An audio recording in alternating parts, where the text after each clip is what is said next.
Udah cukup melelahkan gitu, nggak usah lah ada apa namanya kepribadian Qur'ani gitu Ustaz gitu. Ada yang tahu nggak kenapa kita harus berusaha ya? Harus berusaha dan mengusahakan agar kita ini memiliki kepribadian Qur'ani. Kenapa? Ada yang tahu? Nah, siapa nih? Yang udah kenal, yang udah tahu namanya siap-siap ditunjuk. Ada yang tahu nggak? Ini kan teman-teman semua harus tahu ya. Ini fenomena. Ya, fenomena mungkin bisa dibilang fenomena akhir zaman. Sebetulnya enggak juga ya. Dari zaman dulu juga ada yang fokusnya menghafal Al-Qur'an ya, bahkan mungkin di zaman kemerdekaan kita itu siapa? Ada orang Belanda yang ditugaskan untuk menjadi mata-mata atau penghancur umat Islam dari dalam, sehingga orang Belanda ini ditugaskan untuk mempelajari ilmu syar'i, bahkan sampai ke Mekah belajar ilmu syar'inya. Hafal Al-Quran 30 juz, mungkin luar biasa lancar. Mau dibolak-balik gimana pun bisa dia. Lancar luar biasa. Tapi apa? Karena niatnya memang untuk menghancurkan Islam, gitu ya. Untuk menghancurkan Islam dari dalam, mengadu domba umat Islam, akhirnya ya hafalan Al-Quran tidak bermanfaat sama sekali. Kepribadiannya pun bukan kepribadian Qur'ani. Dan nanti Al-Quran itu bukan menjadi syafaat, tapi malah jadi laknat. Jadi ini kata kuncinya teman-teman. Kalau kita tidak berusaha mengamalkan atau menyelaraskan, menyamakan kepribadian kita dengan apa-apa yang ada di dalam Al-Quran, maka nanti siap-siap Al-Quran malah jadi laknat bagi kita.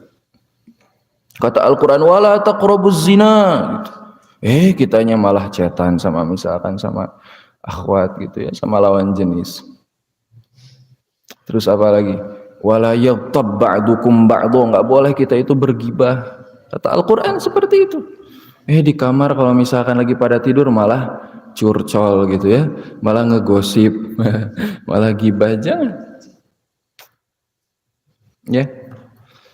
Berusaha, kita sama-sama berusaha. Coba kata Al-Quran gimana, boleh atau enggak? Kalau boleh kita laksanakan, kalau enggak ya jangan. Berusaha kita samakan frekuensi kita, bahasanya gitu ya. Kita samakan frekuensi kita dengan apa-apa yang ada di dalam Al-Quran.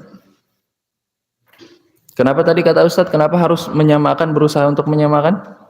Karena kalau enggak, nanti Al-Quran ini akan menjadi laknat bagi kita. Al-Qur'anu hujjatun laka au alaika, kata Rasul sallallahu alaihi wasallam. Jadi gitu ya teman-teman, syukuran satu. Jadi gitu ya teman-teman, kenapa kita ini harus berusaha untuk bagaimana memiliki kepribadian Qur'ani ya. Menjalankan nilai-nilai Al-Qur'an dalam kehidupan sehari-hari kita. Dan juga karena teladan kita, siapa teladan kita? Ya, Rasul, bukan Ronaldo. Ya, bukan ya. Bukan Ustadz Ronaldo, bukan Ustadz Ronaldo itu. Ya. Teladan kita juga memiliki akhlak-akhlak Al-Qur'an. Ketika ditanya bagaimana akhlaknya Rasul itu, wahai Aisyah. Kata Aisyah, kana khuluquhul Qur'an. Akhlaknya, kepribadian Rasul ini akhlak Al-Qur'an, kepribadian Al-Qur'an. Kata Al-Quran, wala tamshi fil ardi maraha. Enggak boleh berjalan di muka bumi ini sombong segala macam. Ya. Punya hafalan misalkan ke sini udah ada bekal 10 juz. Oh, ke atas nih. Ini ya. Oh, gitu. Oh, ini. Cek. Udah set? Ya. Ada iklan sebentar ya. Kata Al-Quran, wala tamshi fil ardi maraha, misalnya. Gak boleh kita ini berjalan dengan sombong segala macam, ya. Atau misalkan di surah Al-Hujurat, la tarfa'u aswatakum fawqa sautin nabi, kata Allah, kita ini nggak boleh meninggikan suara kita di atas suaranya Nabi. Atau konteksnya bisa kita amalkan juga di atas suara guru misalkan, di atas suara orang tua misalkan.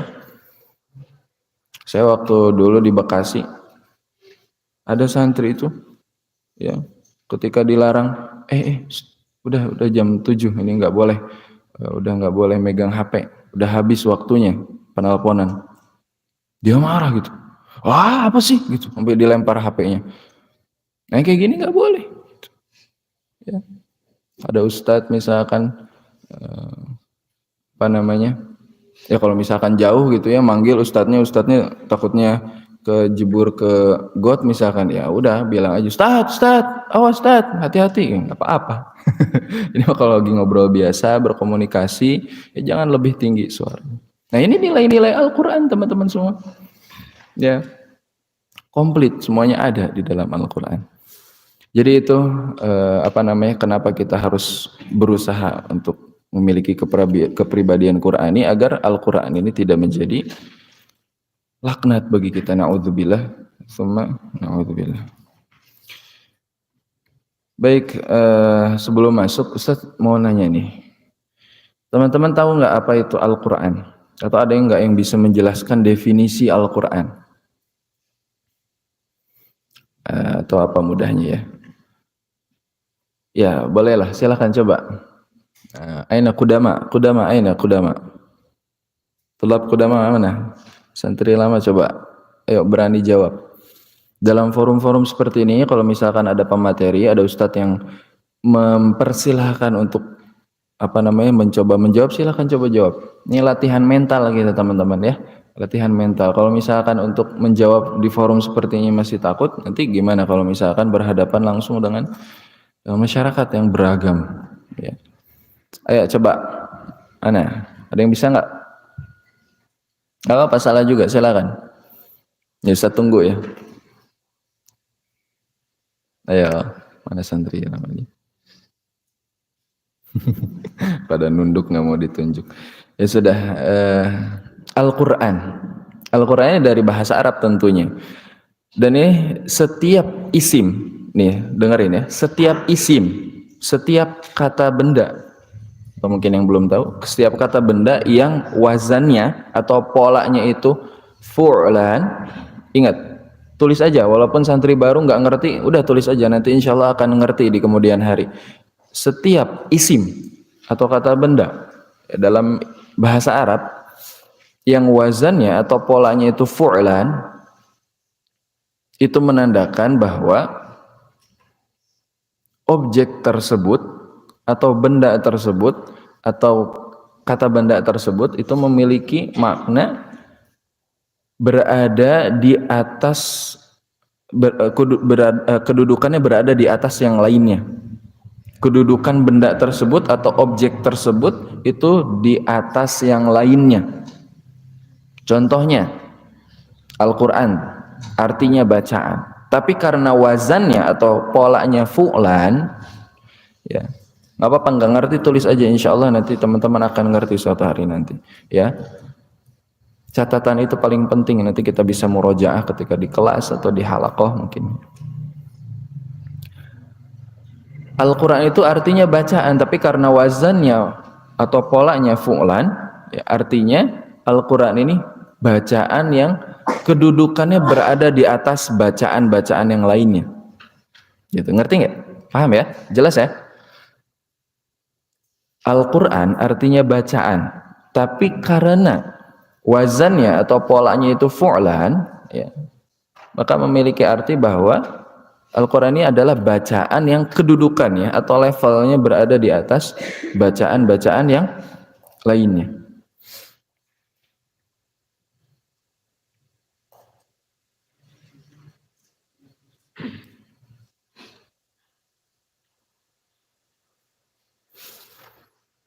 Ya, sampai situ ya. Oke. Contoh lain lagi. Pernah dengar surah Al-Furqan? Ya. Atau mungkin ada yang juga sudah hafal. Al-Furqan itu artinya apa? Pembeda. Tapi Al-Furqan juga adalah nama lain dari Al-Quran.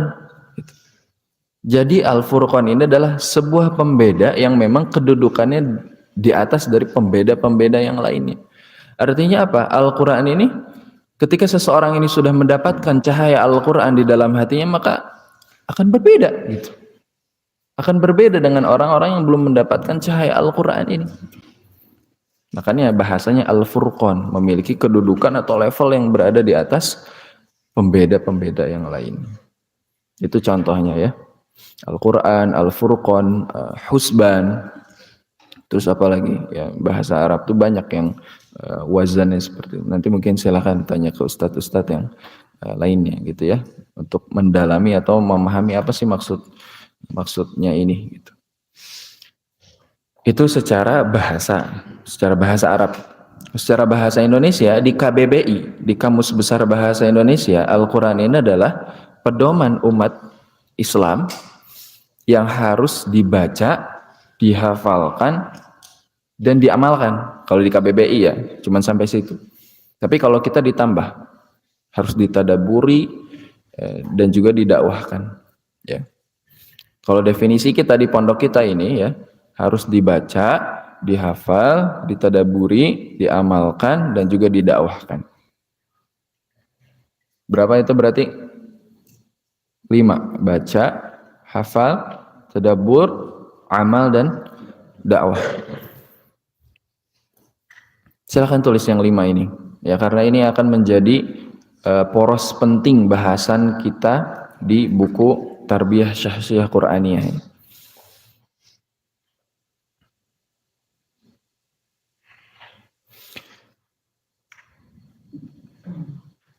Oke. Al-Quran. Al-Quran ini punya 4 nama, teman-teman. Ada 4 nama yang sebetulnya banyak nama lain dari Al-Quran, tapi kita ambil 4 nama yang familiar dan mudah, dan mungkin sering juga disebutkan di dalam Al-Quran. Yang pertama, nama Al-Quran, itu yang pertama adalah Al-Quran itu sendiri. Al-Quran itu adalah Al-Quran itu sendiri. Nama yang pertama adalah Al-Quran itu sendiri. Bacaan. Dan setiap dari 4 nama ini, enggak usah sampai sana dulu bahasannya ya, takutnya terlalu berat. Pagi-pagi udah yang berat-berat, kadang nanti koslet siang ya.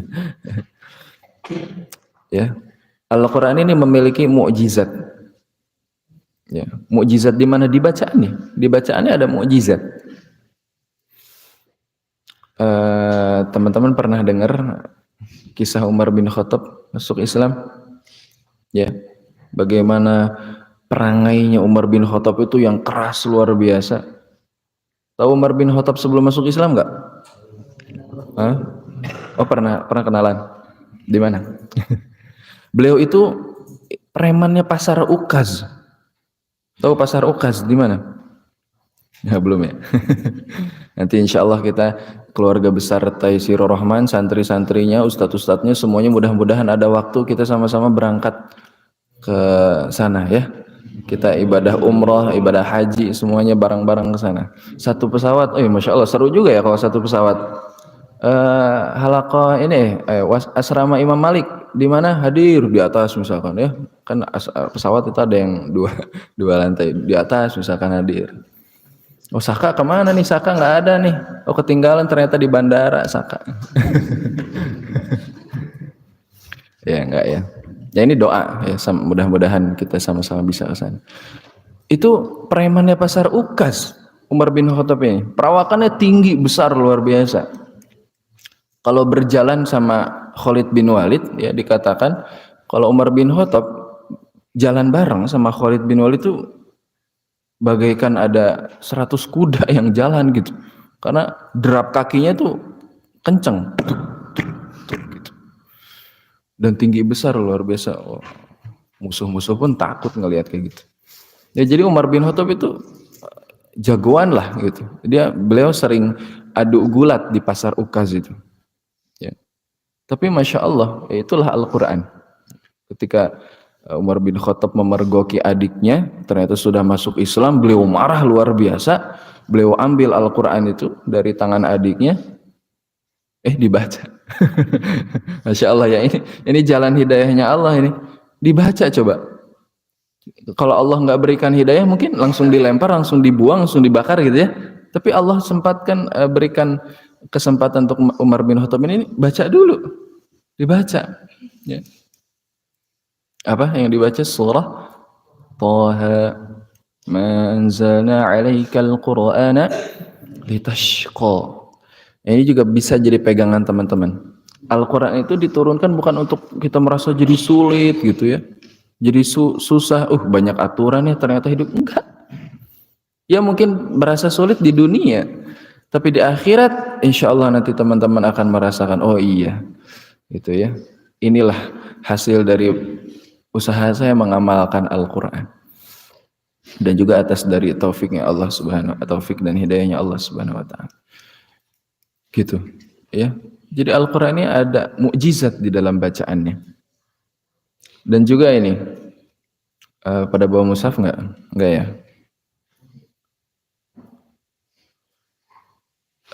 Jadi Al-Quran itu bacaannya pun bukan hanya apa yang kita baca sekarang teman-teman.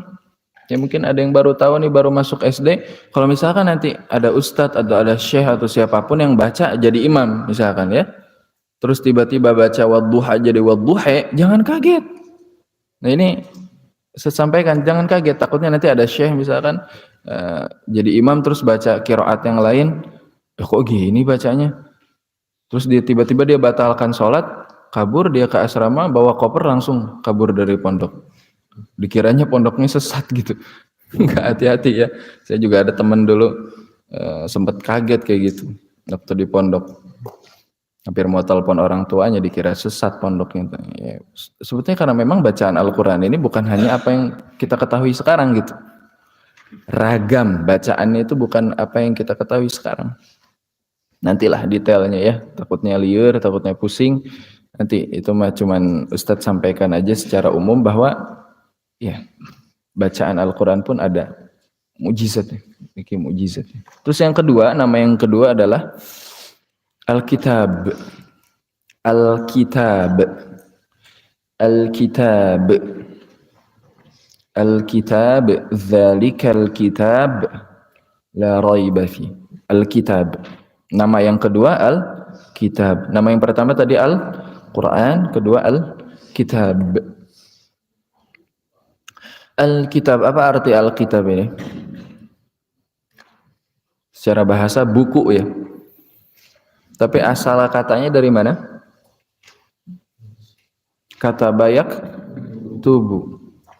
Kitabatan, tulisan. Jadi ini Ustaz mau nanya nih ya.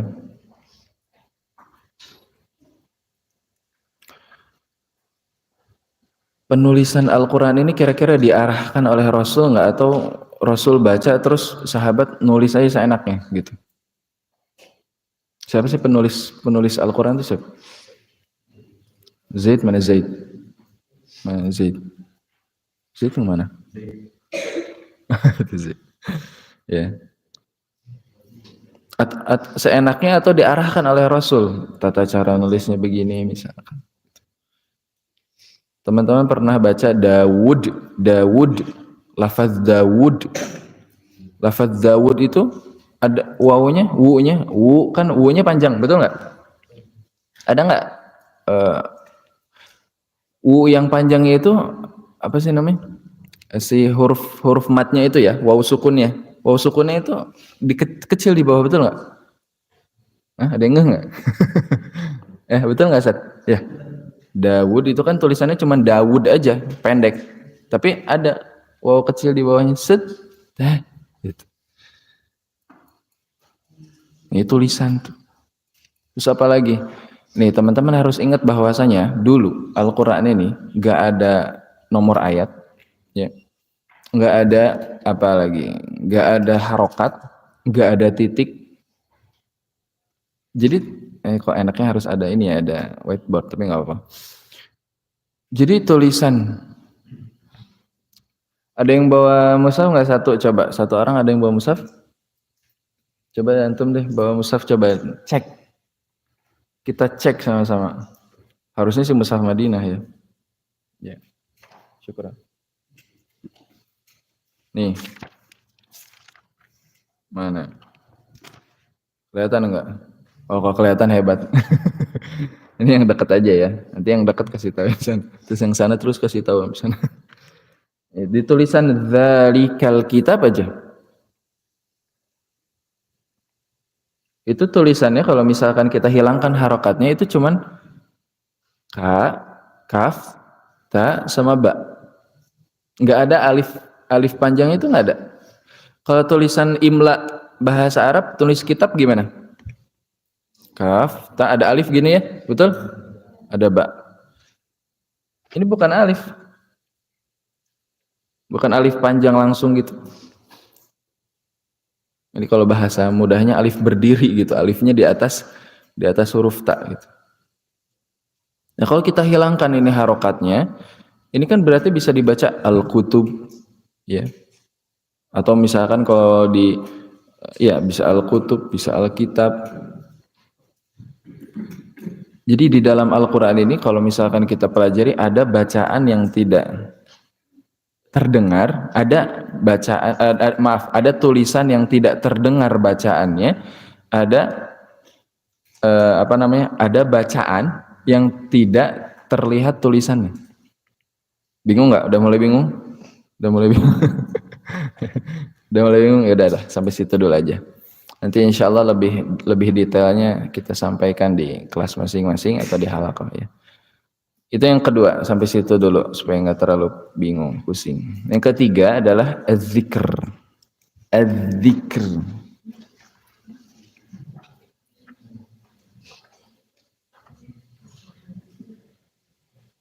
Az-zikr. Apa az-zikr itu? Ya. Apa az-zikr?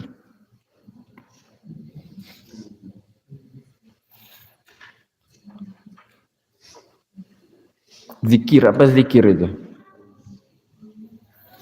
Zikir apa arti zikir? Ya, mengingat bisa. Ya, menyebut bisa. Az-zikr. Al-Qur'an ini pun ada mukjizatnya dari segi az-zikr. Wallahu alam ya. Apakah kisah ini benar atau enggak? Cuman saya pernah dapat dari teman saya waktu di Turki. Teman saya di Turki itu ketemu sama orang Palestina. Orang Palestina. Usianya sekitar 40-an.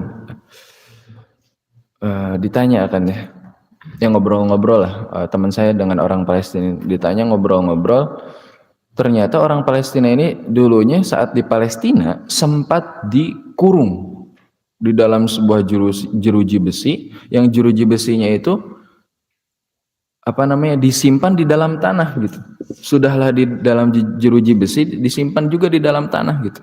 Jadi ini ada tanah seukuran jeruji besinya gitu ya, digali sampai sekitar 10 meter atau sekitar segitulah, 10 meter 20 meter, yang penting dalam banget. Disimpan jeruji besinya di situ, orangnya pun disimpan di situ. Sandra, tawanan. Dan diangkat keluar si jeruji besinya ini, dikeluarkan dari tanah itu cuman pagi hari aja. Pagi hari aja hanya sekitar 5 menit itu juga. Ya. Itu juga nggak setiap hari dikeluarkan dari bawah tanah ya. Kadang dikeluarkan, kadang enggak. Dan itu menurut penelitian teman-teman, seseorang yang jarang mendapatkan sinar matahari secara langsung, ya, yang bertahun-tahun ini dikurungnya di dalam jeruji besi itu sekitar 5 tahun. Yang durasinya itu bertahun-tahun, itu nanti akan mengakibatkan kelumpuhan otak katanya. Kata penelitian ya. Jadi seseorang yang jarang terkena sinar matahari selama bertahun-tahun, ya, atau menghirup udara segar gitu, itu nanti akan mengakibatkan kekurangan oksigen ke otak hingga akhirnya nanti otaknya mengalami disfungsi atau lumpuh otaknya itu, nggak bisa ngingat apa-apa, ya pikun lah nantinya gitu. Tapi masya Allah luar biasa karena beliau ini ternyata seorang penghafal Al-Quran, ya. Beliau sudah hafal 30 juz. Ketika di dalam jeruji besi di bawah tanah itu ngaji aja terus, murojaah aja terus, ya nggak berhenti. Dan iya, qadarullah gitu ya. Ketika bertemu dengan teman saya yang di Turki itu masih lancar hafalannya dan nggak pikun. Kalau kalau pikun nggak mungkin bisa ngobrol nyambung, betul nggak? Ya, orang pikun pernah ketemu, pernah lihat, eh, itu nggak bisa ngobrol ngobrol nyambung tuh nggak bisa. Tapi ini ngobrol nyambung, bahkan bisa menceritakan kisahnya itu dan dites hafalannya betul lancar, hafalannya lancar. Seorang penghafal Quran nggak bohong, gitu. Masya Allah. Itu mukjizat dari seringnya kita melafalkan Al-Quran, mengingat Al-Quran, menyebutkan Al-Quran. Az-zikr yang ketiga itu ya. Terus yang keempat apa? Al-Furqan.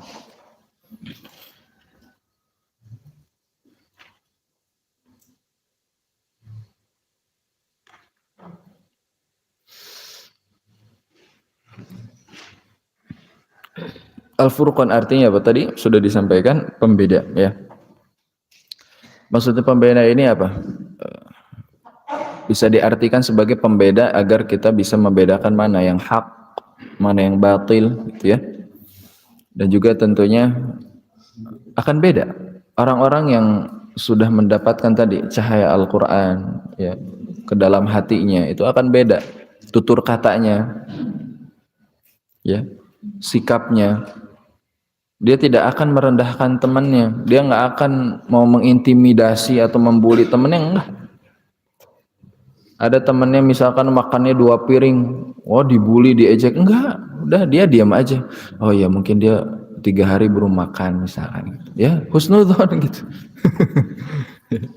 Mungkin 3 hari belum makan, puasa Daud misalkan ya, atau ada nazar misalkan, sehingga dia harus puasa, akhirnya makannya lahap gitu. Ini sekali lagi dengarkan ya, ihtamu jayyidan. Kalau orang-orang yang sudah mendapatkan cahaya Al-Quran ya, atas izin Allah, itu dia akan menahan dirinya dari melukai perasaan temannya, melukai perasaan ustadznya, orang tuanya. Dia akan menahan diri itu. Ustadz itu kok ini banget sih, galak banget gitu misalkan. Gibah akhirnya gitu ternyata ya, di belakang ngobrolin. Ustadz itu ini banget sih ya, ketat banget gitu. Misalkan saya salah 1 kali aja setoran udah disuruh langsung pulang kampung katanya gitu. Oh ini digibahin misalkan itu. Ini Ustadz kok ini misalkan itu. Jadi dia akan menjaga lisannya itu dari hal-hal yang menjerumuskan kepada sesuatu yang Allah tidak sukai. Gitu. Ini Al-Furqan. Ya, Al-Quran ini adalah menjadikan orang-orang yang Allah berikan cahaya ke dalam hatinya itu berbeda, sifatnya berbeda. Gitu ya. 4 berarti nama tadi, Al-Quran, terus apa? Al-Kitab, Az-Zikr, sama Al-Furqan. Baik, itu mukaddimahnya. Sekarang Ustadz akan masuk ke pembahasan yang pertama. Ini kan ada 16 langkah ya bukunya ini. 16 langkah membangun kepribadian Qur'ani. Ini langkah yang pertama adalah bagaimana kita memahami fadhail atau keutamaan-keutamaan Al-Qur'an. Kenapa sih kira-kira kita harus tahu keutamaan-keutamaan membaca Al-Qur'an, menghafal Qur'an, mentadabburi Al-Qur'an, mengamalkan Al-Qur'an, dakwahkan Al-Qur'an? Kenapa kita harus tahu itu semua? Ada yang tahu nggak? Ustaz, saya nggak usah tahu itu juga, udah semangat kok ngafal gitu misalkan. Ya. Wajib nggak ini diketahui fadhailnya, keutamaan-keutamaannya? Wajib nggak kira-kira? Jangan wajib, kalau wajib hukum ya. Berarti kalau enggak nanti dosa. Harus nggak? Harus. Sebagaimana kita misalkan teman-teman pernah ya mendengar seorang ustadz misalkan. Ini ustadz dari mana? Gitu kan nanya gitu, betul nggak? Oh, ustadz ini lulusan ini, lulusan ini, lulusan ini. Karena kita ketahui keutamaannya, kira-kira apa yang timbul dalam hati kita? Respect gitu ya, betul nggak? Cinta gitu ya, merasa apa ya? Merasa dekat, merasa ingin dekat, menghargai gitu. Betul nggak? Atau misalkan apa yang mudah ya? Tempat inilah, tempat kolam renang misalkan gitu. kenapa harus ke kolam renang yang ini gitu? Oh ternyata di sini itu ikhwan akhwatnya dipisah, misalkan gitu ya keutamaannya itu. Terus harus pakai celana panjang, harus menutup aurat. Bagus juga gitu. Terus harganya murah, dikasih snack pula gitu ya, dikasih minuman, dikasih mie goreng panas-panas, pop mie misalkan. Ya, kalau misalkan tahu ada kolam renang seperti apa kita lakukan? Kita buru itu. Kolam renang yang mau di ujung dunia pun diburu gitu. Ya dikejar-kejar, betul nggak? Dikejar dengan semangat gitu. Sama Al-Quran ini juga. Kalau kita tahu, ternyata keutamaannya seperti ini gitu. Dia nggak akan ngantuk nanti di halakohnya, dia semangat. Ingat, iya Al-Quran ini keutamaannya seperti ini. Banyak keutamaan. Gitu. Dan ketika sudah tahu keutamaannya, biasanya akan timbul nanti rasa cinta. Dan ini yang diharapkan teman-teman. Kita sama-sama mengusahakan untuk mencintai Al-Quran. Jangan jadikan target hafalan ini sebagai beban. Ustadz ulangi sekali lagi. Jangan jadikan target hafalan dari pondok itu jadi beban buat teman-teman semua. Ingat, bukan beban. Ya, oke. Apalagi yang baru ngafal. Ternyata setahun di sini harus 6 juz misalkan. Enggak. Dan antum fokus aja. Fokus menikmati prosesnya. Nanti akan jadi kenang-kenangan terindah gitu ya ketika sudah lulus dari sini. Iya dulu saya masih sering salah banyak sama Ustadz, hingga akhirnya alhamdulillah sekarang saya udah 30 juz. Kan itu Masya Allah. Itu nanti antum akan ceritakan nanti ke adik kelas antum, ke santri antum gitu ya. Jadi ketika lebih banyak tantangan dalam menghafal Quran itu sebetulnya indah teman-teman. Antum lebih banyak pengalaman sehingga nanti murid-murid antum, santri-santri antum nanti ke depannya itu akan mendapatkan lebih banyak cara pandang atau insight yang berbeda dari pengalaman antum. Jadi jangan takut, Ustadz kok saya sulit banget ya, setahun di sini dapatnya cuma 1 lembar misalkan. Nggak apa-apa. Bisa jadi dengan 1 lembar yang antum hafalkan itu antum pahalanya lebih besar daripada yang hafal 10 juz. Ya, yang 10 juz ditanya alfil aja pelangap-pelongo misalkan gitu ya. Nggak tahu alfil itu apa gitu misalkan, surah apa, tentang apa.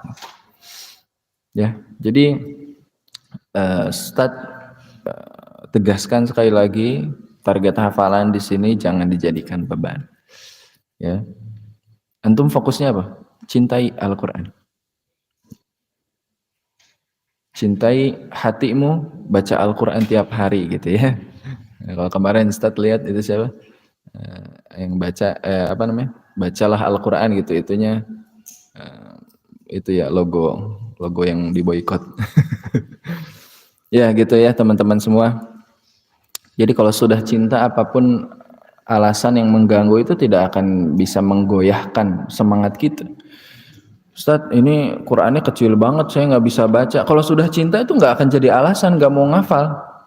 Kenapa antum nggak setoran hari ini? Ustadz tadi hamamnya ini nggak ada air. Lah apa hubungannya gitu, nggak setoran sama hamam nggak ada air gitu. Saya ada waktu itu ada santri yang kayak gitu. Kenapa antum nggak setoran hari ini? Ya Ustaz, tadi pas mau nelpon baterainya keburu habis misalkan gitu. Akhirnya nggak jadi nelpon. Ya kan nanti juga bisa, Ustaz juga pasti ngasih lagi HP-nya kalau misalkan karena baterainya habis. Langsung jadi alasan nggak setoran gitu misalnya. Kalau sudah cinta itu nggak akan jadi alasan. Ya, paham ya teman-teman ya semuanya ya. Jadi yang bab pertama ini, langkah pertama ini adalah membahas tentang keutamaan Al-Quran. Apa saja? Yang pertama, ini keutamaannya di dunia ya. Ini masih di dunia. Keutamaannya di dunia ini, Allah itu mengangkat derajat para ahli Al-Quran, ahlul Quran. Ahli Al-Quran maksudnya di sini itu bukan ahli spesialis, bukan ya, maksudnya ahlul Quran ya, yang senantiasa setiap harinya itu membersamai Al-Quran. Bukan berarti harus ahli ilmunya tinggi, enggak juga gitu ya, tapi bagaimana membersamai Al-Quran, berusaha untuk mengamalkan Al-Quran. Apa ininya, apa fadailnya, apa keutamaannya? Qala Rasulullah sallallahu alaihi wasallam, inna lillahi ahlina minan nas. Sesungguhnya Allah ini punya keluarga, masya Allah.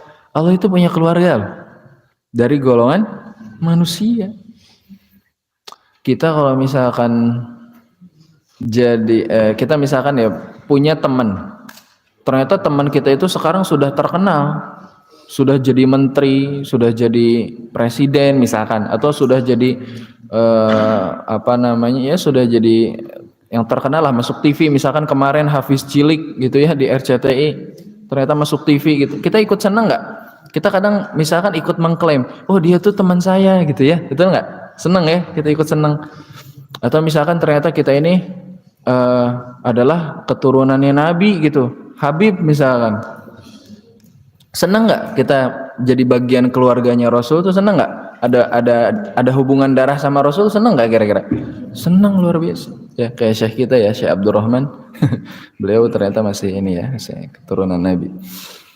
Habib beliau itu jangan salah, tapi Habibnya nggak sombong beliau.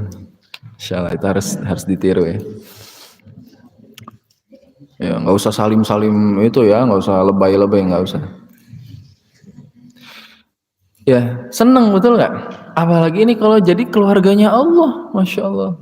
Ini keluarganya Allah loh. Kalau keluarganya Rasul ya Rasul, walaupun Nabi ya manusia gitu. Ini keluarganya Allah.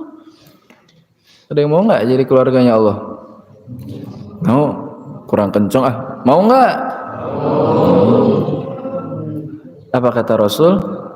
Ya, kata para sahabat bertanya, manhum gitu. Siapa mereka? Siapa keluarga Allah ini? Kata Rasul, hum siapa? Ahlul Quran wa khassatuh. Hum ahlul Quran ahlullahi wa khassatuh.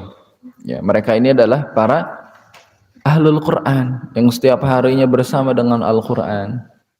Bangun tidur bukan cek HP gitu ya, nanti liburan awas bangun tidur cek HP, jangan bangun tidur cek hafalan. Tadi Al-Mulk saya masih ingat nggak ya yang saya setorkan kemarin pas masih di pondok gitu misalnya. Gitu bagus, betul nggak? Ini bangun tidur bukannya baca doa ya langsung lihat HP, enggak. Setiap harinya itu bersama Al-Quran, ingat terus sama Al-Quran. Nggak baca sehari itu berasa ada yang kurang gitu. Ya, kecanduan yang positif ya, bukan sehari nggak main HP kayak nggak enak hati, bukan. Seharusnya sehari nggak baca Al-Quran, nggak sama Al-Quran tuh nggak enak hatinya, itu bagus. Inilah ahlul Quran, ahlullahi wa khassatuh. Bahkan bukan hanya keluarga Allah, tapi ditegaskan ahlullahi wa khassatuh, yang dikhususkan. Teman-teman ya, Ustaz mau nanya nih, yang namanya keluarga itu gimana sih? Kalau misalkan atau gini mudahnya, orang tua teman-teman memperlakukan teman-teman itu gimana? Disayang, betul ya? Disayang, disediakan keperluannya, betul? Dikirim uang jajannya misalkan kalau di sini, betul? Kemarin yang mungkin santri baru dibawakan embernya, dibawakan kopernya. Ya, kita mah santrinya cuman bawa tas selempang sama Quran, udah beres gitu ya. Orang tuanya yang bawa kopernya misalkan, yang bawa berkasnya juga, yang bawa sabun-sabunnya segala macam. Gitu. Tapi apa? Itu bentuk cinta. Itu diperhatikan sampai situ. Mungkin juga pas nelpon nanti akan nanya, "Nah, gimana makanannya enak?" gitu. Jangan nangis ya, maaf ya Ustaz. Ya, nah gimana makanannya enak, teman-temannya gimana di sana pada baik, betul nggak? Ya, memperhatikan sampai sana. Perhatiannya lebih beda. Misalkan Ustadz juga di sini, misalkan Ustadz yang di sini, oke, wali asrama, tapi mungkin perhatiannya lebih beda kalau dengan keluarga sendiri, betul? Orang tua sendiri perhatiannya lebih tinggi. Ini juga. Kalau jadi keluarganya Allah, pasti perhatiannya Allah ke kita lebih tinggi. Ustadz, tapi ada tuh yang katanya hafal Al-Quran luar biasa, ilmunya tinggi, tafsirnya Masya Allah gitu ya. Tapi kehidupan dunianya biasa-biasa aja. Nah ini sekali lagi teman-teman, jangan menilainya dari sisi duniawi. Hati-hati. Ya. Mungkin secara duniawi dia kelihatan nggak ada punya apa-apa gitu. Ya. Tapi dengan Allah selamatkan dia dari misalkan teman-teman yang toksik gitu ya, dari teman-teman yang mengajak kepada keburukan, itu sudah luar biasa, berarti sudah nikmat yang luar biasa. Gitu ya. Jadi jangan sampai dinilainya, Ustadz kok itu dia ini hafal Quran tapi nggak punya mobil, misalkan nggak punya motor. Bukan seperti itu nilainya ya. Hati-hati. Menilainya bukan dari materi dunia. Jadi itu teman-teman semua ya. Yang pertama, dan ini Ustadz harapkan bisa dihafal ya. Coba ikutin Ustadz ya. Qala Rasulullah sallallahu alaihi wasallam, Qala Rasulullah sallallahu alaihi wasallam, Inna lillahi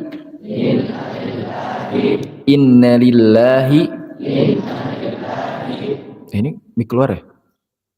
Mik keluar bukan? Awalnya disangka ada pengumuman yang meninggal lagi. Inna lillahi ahlina minan nas. Ahlina minan nas. Sambung. Inna lillahi ahlina minan nas.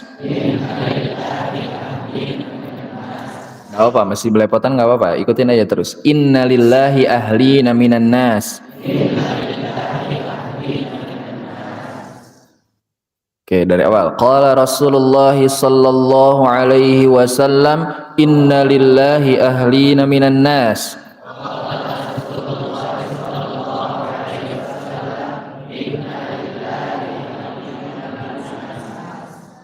Qila. Huruf qaf kalau dalam keadaan kasroh itu jangan terlalu tebal, enggak qila, enggak. Cukup segitu aja. Qila. Manhum.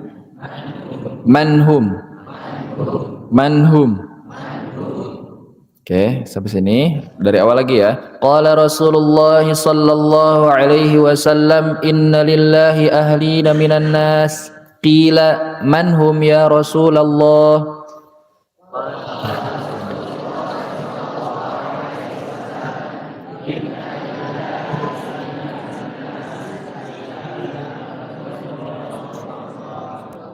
Tambah ya Rasulullah.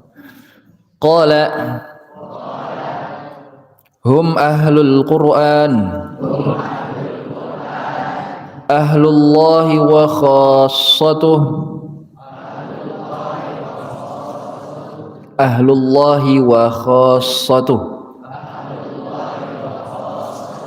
Qala hum ahlul Qur'an, ahlullahi wa khassatuh, wa khassatuh. Qala hum ahlul Qur'an, ahlullahi wa khassatuh. Sambung. Qala hum ahlul Qur'an, ahlullahi wa khassatuh.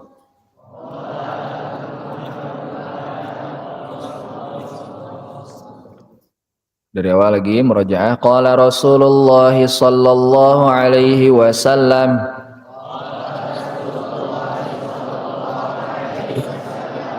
Inna lillahi ahlina minan nas. Qila manhum. Qila manhum ya Rasulullah.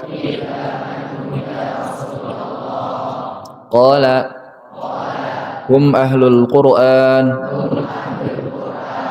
ahlullahi wa khassatuh. Oke, bisa ya, sambung 1 2 3. Qala Rasulullah sallallahu alaihi wasallam, Inna lillahi ahlina minan nas. Qila man hum ya Rasulullah. Qala hum ahlul Qur'an, ahlullahi wa khassatuh. Inti dari hadis ini apa? Allah memiliki keluarga dari manusia, dan itu adalah ahlul Quran, bahkan bukan hanya sekedar keluarga Allah, tapi mereka ini di keluarga Allah yang dikhususkan. Taib, syukran, jazakumullah khairan. Ini baru poin 1 ya. Ini adalah bab 1, langkah pertama memahami fadail Al-Quran. Tapi ini baru fadail yang pertama, fadilah yang pertama ya, baru keutamaan yang pertama. Dan ini pun baru keutamaan di dunia. Ada pertanyaan? Fikum soal. Man la yas'al fala alaihi iqab. Ya, syukran. Kita tutup dengan alhamdulillah. Alhamdulillahirabbil alamin. Subhanakallahumma bihamdika asyhadu an la ilaha illa anta. Ini sudah waktu masuk syuruk ya. Jadi silakan kalau misalkan mau salat syuruk silakan. Keutamaannya seperti haji dan umrah, tamatan, sempurna ya, insyaallah. Syukran. Assalamualaikum warahmatullahi wabarakatuh.